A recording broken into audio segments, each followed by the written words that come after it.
It started with her voice. Flat, distant, almost rehearsed. "From now on," she said, eyes fixed on her phone, "I decide when we spend time together. Stop bothering me." The words landed like glass, shattering in slow motion. I didn't argue, didn't ask why, didn't even breathe too loud. She waited for me to react. I didn't. That night I sat in the dark corner of our bedroom while she scrolled endlessly beside me, the blue light flickering across her face. Her reflection in the mirror looked like a stranger, smiling faintly at something I couldn't see. So I did what she asked. I stopped bothering her. No texts, no calls, no good mornings, no good nights. 2 weeks of silence. And the strange thing was, she didn't seem to notice. Not at first. But silence has gravity. It pulls at people, slowly. By the end of the second week, she started to feel its weight. And when she finally showed up at my job, unannounced, her voice trembled when she said my name. That's when I knew she wasn't here to fix anything. She was here because she was caught.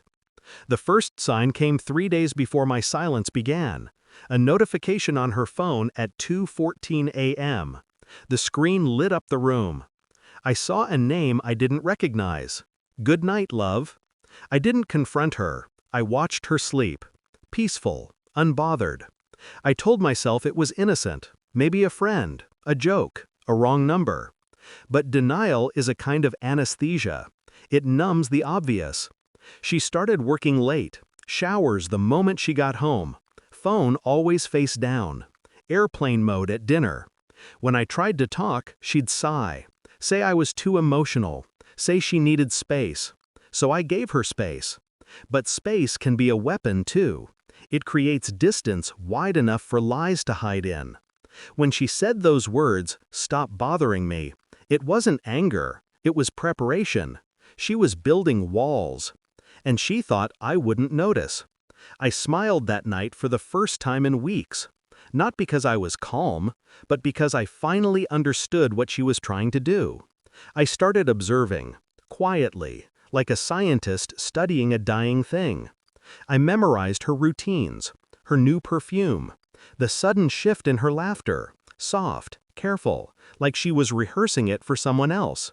When she left her laptop open one morning, I didn't touch it, just stood behind the screen long enough to see a name appear again. Same one from the text. No panic, no rage, just a click. A photograph downloaded. Him. A man I'd seen before, at her office party, months ago. The one she said was barely a coworker. I started tracking their patterns. Shared lunch breaks. Overlapping routes on her navigation app.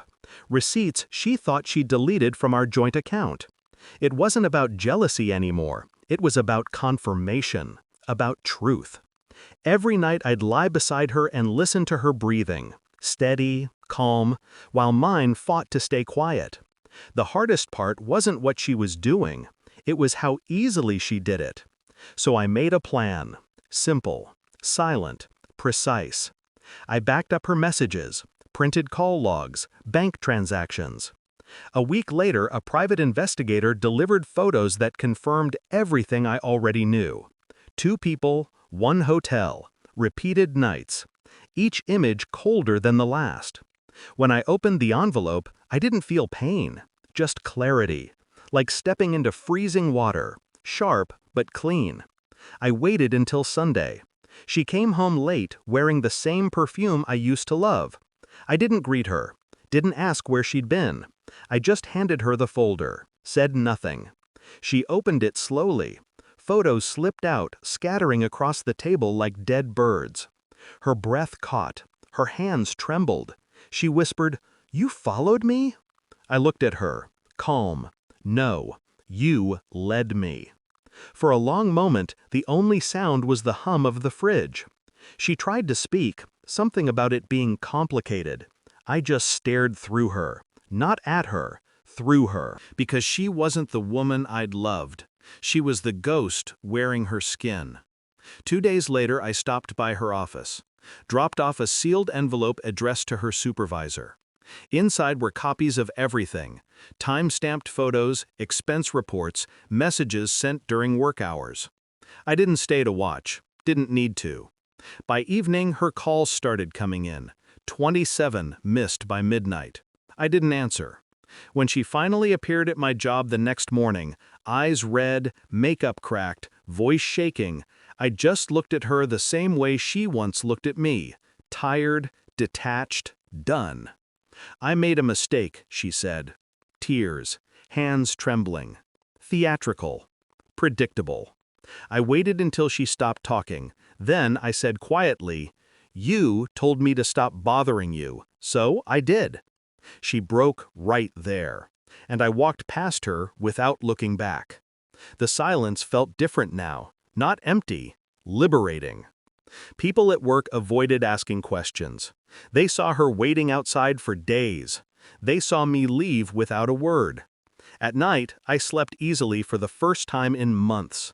No overthinking, no waiting, just peace. Cold and clean.